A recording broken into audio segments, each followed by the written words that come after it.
అందరికీ నమస్కారం. ఇదిరా మ్యాటర్ స్వాగతం. ఎలక్షన్స్ లో కీలకమైన నామినేషన్ల ఘట్టం ముగియడంతో ఇప్పుడు పార్టీలన్నీ మేనిఫెస్టో రిలీజ్ చేసే దాంట్లో పడ్డాయి. ఇందులో భాగంగా ముఖ్యమంత్రి వైఎస్ జగన్మోహన్ రెడ్డి గారు వైసీపీ మేనిఫెస్టోని రిలీజ్ చేశారు. ఈ సందర్భంగా ఆయన చాలా కీలకమైన వ్యాఖ్యలు చేశాడు. అంటే లాస్ట్ మేనిఫెస్టోలో మొత్తం 99.5% హామీలు నెరవేర్చేసాము, కాబట్టి హీరోలాగా జనం ముందుకు వస్తున్నాం, మళ్ళీ కొత్త మేనిఫెస్టోతో హీరోలాగా వస్తున్నాం జనం ముందు అని చెప్పాడు ఆయన. ఒకసారి ఆయన మేనిఫెస్టో ఏంటో చూద్దాం ఒకసారి. ఇందులో చాలా వరకు కూడా అన్ని కూడా ఇప్పుడు చాలా ఆయన గతంలో అమలు చేసిన పథకాలన్నింటినీ కొనసాగింపులనే చెప్పుకుంటూ వచ్చాడు. చాలా పథకాలకి అంటే వైఎస్ఆర్ చేయూత పథకాన్ని కొనసాగిస్తా ఉన్నాడు, వైఎస్ఆర్ కాపు నేస్తాన్ని కొనసాగిస్తా ఉన్నారు, వైఎస్ఆర్ 0 వడ్డీ పథకాన్ని కొనసాగిస్తా ఉన్నారు. వీటిలో కొంచెం పెంచింది వచ్చి అమ్మ ఒడి పథకానికి అంటే 15,000 నుంచి 17,000 దాకా పెంచుతామని చెప్పాడు. ఇంకా కొన్ని పథకాలకి అంటే పెంచుతామంటే పెన్షన్లు కావచ్చు, సామాజిక పెన్షన్లు, వృద్ధాప్య పెన్షన్లు, వీటికి వచ్చి ఎప్పట్లో పెంచలేము. చివరి 2 ఏళ్ళు అంటే 2028-29 వచ్చే ఎలక్షన్స్ అంటే నెక్స్ట్ టర్మ్ ఎలక్షన్స్ లో చివరి 2 ఏళ్లలో మాత్రం ఒక 500 పెంచుతాము, అంటే ఏడాదికి 250 చొప్పున 500 పెంచుతాము అని చెప్పాడు. అంటే ఓవరాల్ గా ఈ టర్మ్ ఆయన మళ్ళీ అధికారంలోకి వస్తే వచ్చే ఎలక్షన్స్ నాటికి 3,500 పెన్షన్ చేస్తాము అన్నట్టుగా చెప్పాడు ఆయన. అలాగే ఇంకా చాలా పథకాలకు కూడా ఇంకా పెంచుతామని చెప్తున్న పథకాలన్నిటికి కూడా 4 ఏళ్లలో విడతల వారీగా పెంచుతామని చెప్తున్నాడు. అంటే ఒకసారితో పెంచుతామని చెప్పట్లే ఆయన, విడతల వారీగా పెంచుతామని చెప్తున్నాడు. అంటే ఈ విడతల వారీ ఈ పెన్షన్లు కావచ్చు, ఇతరత్ర పథకాలు కావచ్చు, విడతల వారీ పెంచే పథకాలు ఎత్తుకుంటే ముఖ్యంగా వైఎస్ఆర్ చేయూత పథకం, దీనికి ఇప్పటివరకు 75,000 ఉంది, దాన్ని 1,50,000 చేస్తామన్నాడు. అది కూడా 4 ఏళ్లలో విడతల వారీగా పెంచుతామని చెప్తున్నాడు. అదేవిధంగా కాపు నేస్తానికి కూడా ఇప్పటివరకు 60,000 ఉంది, దాన్ని 1,20,000 చేస్తామన్నాడు 4 విడతల్లో. ఇంకా వైఎస్ఆర్ ఈబీసీ నేస్తాం, ఈ పథకం ఇప్పటివరకు 45,000 ఉంటే దాన్ని 1,05,000 దాకా పెంచుతామంటున్నారు 4 విడతల్లో. ఇంకా వైఎస్ఆర్ కళ్యాణ మస్తు, షాదీ తోఫా లాంటి పథకాలు కొనసాగిస్తామని చెప్పారు. చాలా వరకు కొనసాగింపే చెప్పాడు తప్ప కొత్త పథకాలు ఏం చెప్పింది లేదు. ఈ కొన్ని పథకాలు మాత్రం ఇంతకుముందు చెప్పిన కొన్ని పథకాలు మాత్రం 4 విడతల్లో పెంచుతామని చెప్పినాడు, కొంత పెంచుతామని చెప్పినాడు. ఈ విడతల వారి పెంచడంలో ఆయన చేసే జిమ్మికులు అంటే లాస్ట్ టర్మ్ లో అంటే ఈ 5 ఏళ్లలో ఈ విడతల వారి పెంపుల్లో ఆయన చేసిన జిమ్మికులు ఏంటంటే ముఖ్యంగా వృద్ధాప్య పెన్షన్లు, వీటిలో ఏడాదికి 250 పెంచుతామని చెప్పాడు. ఈయన పెంచిన ప్రతిసారి కూడా 250 రూపాయలు పెంచిన ప్రతిసారి కూడా ఆ మేరకు లబ్ధిదారుల సంఖ్య తగ్గించేస్తున్నాడు. అంటే ఏదో ఒక రీజన్స్ తోటి, అంటే కరెంటు బిల్లు 300 దాటిందంటే పెన్షన్ కట్ అంటాడు.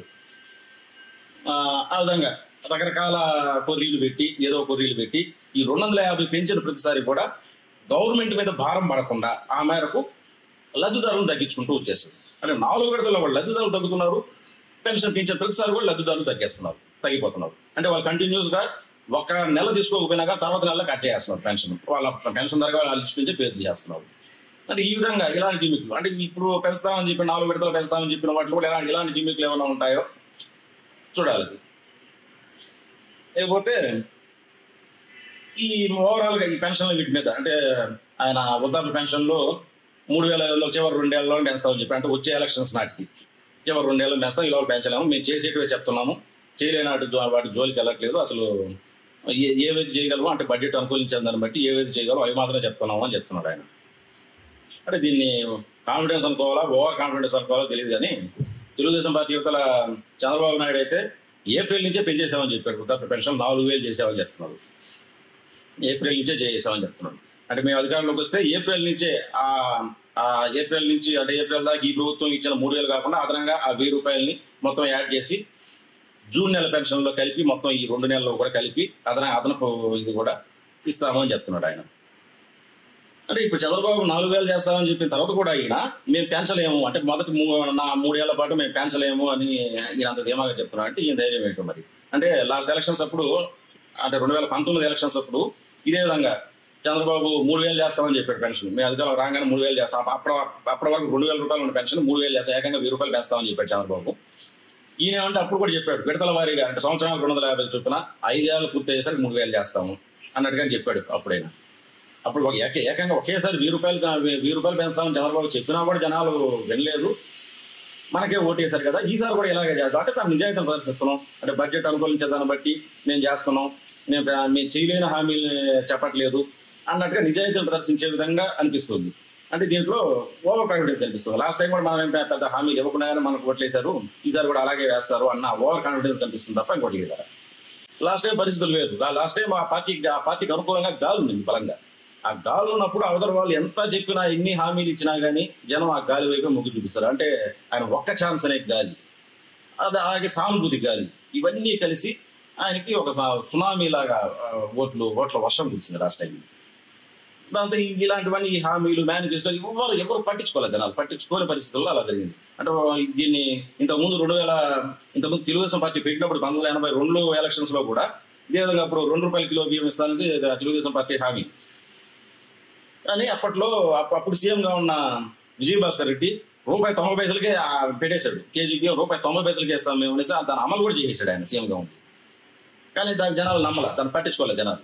ఈ ₹2 కిలో బియ్యానికి ఓటేశారు జనాలు ఆ రోజు గాలి. ఆ గాలిలో ఎలాంటి ఇది వచ్చినా కానీ పని చేయవు. అదేవిధంగా 2019లో వైసీపీ గాలి ఉంది. ఆ గాలిలో పక్క పార్టీలు ఇచ్చిన హామీల్ని మేనిఫెస్టోలు ఎవరు పట్టించుకునే పరిస్థితులు లేకుండా ఏకపక్షంగా ఓటేశారు. దానిలో కూడా ఈసారి ఇదే విధంగా ప్రతిసారి ఈయన అధికార పక్షంలో ఉన్నాడు. ఇప్పుడు ఈ ఒక్క ఛాన్సులు ఇవన్నీ పనిచేయవు కదా. ఈ 5 ఏళ్ళు ఈయన ఏం చేశాడు అనేది చూస్తారు ప్రధానంగా. ఈ హామీలు ఎత్తుకుంటే లాస్ట్ మేనిఫెస్టోలో ఆయన వదిలేసిన ఏ ఒక్క హామీని దీనిలో చేర్చలా ఈసారి. అంటే వాటి జోలికి కూడా వెళ్ళాల. అంటే ప్రత్యేక హోదా జోలికి వెళ్ళాలా, పోలవరం జోలికి వెళ్ళాలా, మళ్ళీ 3 రాజధానులు మాత్రం మూడు రాజధానుల విషయం మాత్రం మళ్ళీ చేర్చాడు ఈ మేనిఫెస్టో. లాస్ట్ టైం దాని జోలికి వెళ్ళాలి, రాజధాని అమరావతిని కొనసాగిస్తాం లాస్ట్ టైం చెప్పినా దాన్ని వదిలేసి ఈసారి 3 రాజధానులు ఏర్పాటు చేస్తాం అన్నట్టుగా మళ్ళీ అదే పాత పాట ఎత్తుకున్నాడు. అంటే మూడు ముక్కలాట, ఇదే 3 రాజధానులు నిర్మిస్తాం అన్నట్టుగా ఈ మేనిఫెస్టోలు కూడా చెప్పారు. ఈ 3 రాజధానుల్లోనూ ఈ 5 ఏళ్లలో ఏ ఒక్క ఇటుకరాయి కూడా పెట్టిన పాపాన పోలా. మళ్ళీ అధికారం ఇస్తే మళ్ళీ నిర్మిస్తాడట 3 రాజధానులు. మళ్ళీ అదే పాటించుకున్నాడు ఆయన. అంటే ఇప్పటిదాకా ఈ బస్సు యాత్రల్లో కానీ ఎక్కడ కూడా రాజధానుల ప్రస్తావన లేదు. ఏకంగా మేనిఫెస్టోలు తీసుకొచ్చి పెట్టాడు 3 రాజధానులు. అలాగే లాస్ట్ మేనిఫెస్టోలో ఇప్పుడు ప్రతిపక్షాలు దీని మీద విమర్శిస్తున్నారు ప్రధానంగా. లాస్ట్ మేనిఫెస్టోలో ఆయన చెప్పాడు సంపూర్ణ మద్యపాన నిషేధం విధిస్తాను అని చెప్పేసి.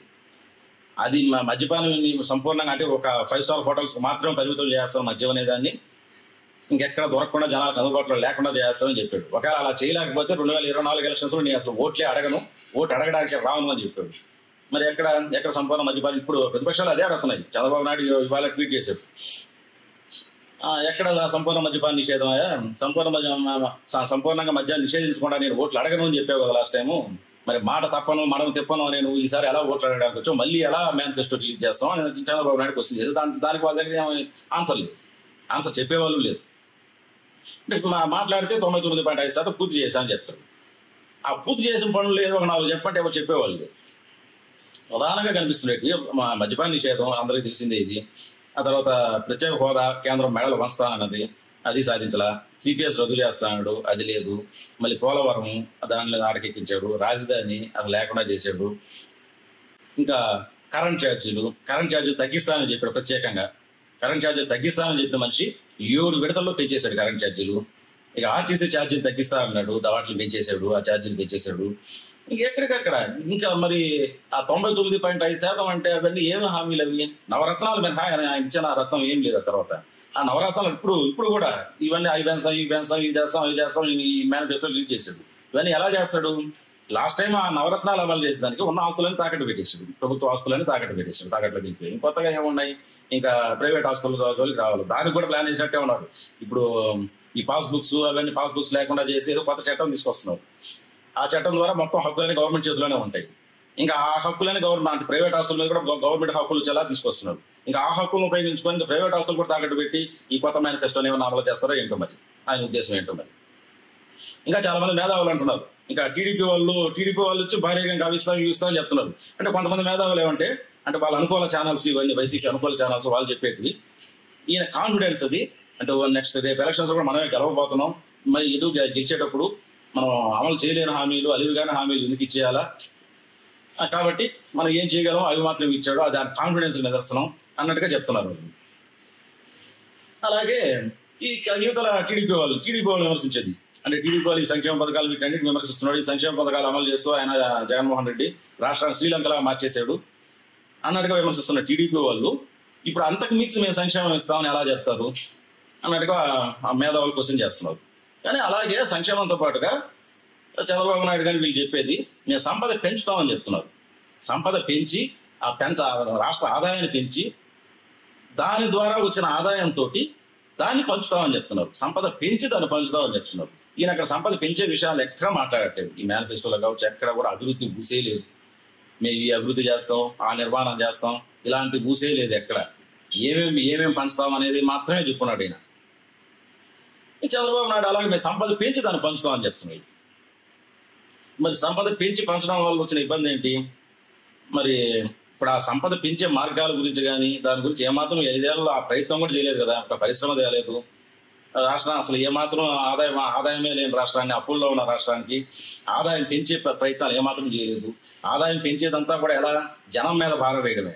అంటే చెత్త పన్ను, రకరకాల పన్నులు వేయడం, ఎవరు ఊహించిన పన్నులన్నీ తీసుకురావడం, కొత్త కొత్త విధానాలు తీసుకురావడం, పన్నుల్లో జనానికి పిండి జనం నుంచి డబ్బులు వసూలు చేయడమే తప్ప ఇంకెక్కడ బయట నుంచి ఎక్కడ రాష్ట్రానికి ఆదాయం వచ్చే పనులు ఏమాత్రం ఒక్కదాని కూడా అసలు చేసే ప్రయత్నం కూడా, రాష్ట్ర ఆదాయాన్ని ఏ విధంగా పెంచవచ్చు, ఆ పెంచే ప్రయత్నం కూడా, అప్పులు ఏ విధంగా తేవచ్చు ఆ ప్రయత్నాలు చేశారు తప్ప అప్పులు ఏ విధంగా తేవచ్చు, ఏమేమి తాకట్టు పెట్టచ్చు, కనిపించని ఆస్తులను ఎలా తాకట్టు పెట్టచ్చు, అంటే మద్యం మీద వచ్చే ఆదాయం, అంటే వచ్చే 25 ఏళ్ళకి మద్యం మీద వచ్చే ఆదాయాన్ని అది కనిపించదు. వచ్చే 25 ఏళ్ళ భవిష్యత్తులో మద్యం మీద వచ్చే ఆదాయాన్ని కూడా తాకట్టు పెట్టి అప్పు తెచ్చాడు. మరి ఈయన వచ్చే 25 ఏళ్ళ పాటు మద్యం నిషేధం ఎలా చేయగలడు? సాధ్యం కాదు కదా అది. మళ్ళీ అదేవిధంగా పెట్రోల్ పైన రూపాయి సెస్సేసి, అంటే ఆ దాని మీద వచ్చే ఆ రూపాయి మీద ఈ వాహనాలు వినియోగించే ఆ పెట్రోల్ కి ఆ రూపాయి మీద ఆ రూపాయితోటి రోడ్లు వేస్తాం బాగా అని చెప్పాడు. మరి రోడ్లు అలాగే ఉన్నాయి, రోడ్లు ఎక్కడ వేసిన పాపాన పోవాలి, ఆ రూపాయి మాత్రం అలాగే భారం పెంచుకుంటూ పోయింది. అలా ప్రతి విషయంలో కూడా చెత్త పనులు కానీ ప్రతి విషయంలో కూడా ఆర్టీసీ ఛార్జీలు పెంచడం, కరెంట్ ఛార్జీలు పెంచడం, అంతా జనం నుంచి వసూలు చేయడం, రిజిస్ట్రేషన్ ఛార్జీలు పెంచడం, చాలా ఏరియాలో రిజిస్ట్రేషన్ ఛార్జెస్ బయట ఓపెన్ మార్కెట్ లో కన్నా కూడా గవర్నమెంట్ రేట్లు ఎక్కువ కనిపిస్తున్నాయి. అంటే ఆ విధంగా దారుణంగా పెంచుకుంటూ వెళ్ళిపోవడం, జనం నుంచి ఎంతవరకు వసూలు చేయాలి అన్నది దీని మీద తప్ప ఏదో పారిశ్రామికంగా వృద్ధి చేసి అలా ఆదాయాన్ని పెంచుకోవడం, లేదా వ్యవసాయ రంగాన్ని అభివృద్ధి చేసి ఆదాయాన్ని పెంచుకోవడం, ఇంక ఇతరత్ర మార్గాలు ఆదాయం పెంచుకునే మార్గాలు చూసుకోవడం, ఐటీని వృద్ధి చేయడం, అలాంటివి ఏమి లే. మౌలిక సదుపాయాలు కనిపిస్తే అన్నీ వస్తాయి, అభివృద్ధి సాధ్యం అవుతుంది. అలాంటి వాటిని పక్కన పెట్టేసి పూర్తిగా పంచుకుంటూ పోయేసి ఈ రోజు మన బడ్జెట్ ఇంతే కాబట్టి మేము ఇంతవరకే చేయగలం అన్నట్టుగా చెప్పడం. అంటే మేము మొత్తం పూర్తి చేసి హీరోలా ముందుకు వచ్చామని చెప్తాం. ఏం పూర్తి చేశాడంటే ఆయన పూర్తి చేసిన ఒకటి చెప్పాల. లాస్ట్ హామీల్లో ఇచ్చిన హామీలన్నీ జగన్మోహన్ రెడ్డి చెప్పని, ఏ వైసీపీ నాయకుడు చెప్పని, వైసీపీ కార్యకర్త చెప్పని, వైసీపీ అభిమాని చెప్పని, ఎవరు చెప్పేది అందరూ చెప్పేది కూడా ఏంటంటే మేము హామీలు పూర్తి చేసాం, హామీలు నెరవేర్చేసి వస్తున్నాం అంటారు. మరి ఏమి హామీలు నెరవేర్చాయంటే ఏమి చెప్పరు, నవరత్నాలు దాకా ఏమి చెప్పరు. ఆ నవరత్నాలు కూడా తాకట్టు పెట్టి తీసుకొచ్చినట్టు, ఎక్కడ ఆదాయాన్ని పంచింది ఏం లేదు అక్కడ.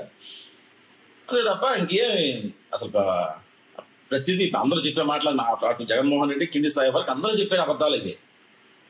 కింది స్థాయిలో అంటే వాళ్ళు తెలుసుండకపోవచ్చు, అంటే అభిమానం వల్ల గుడ్డిగా వాళ్ళు నమ్ముతుండొచ్చు జగన్మోహన్ రెడ్డి చెప్పిన దాన్ని.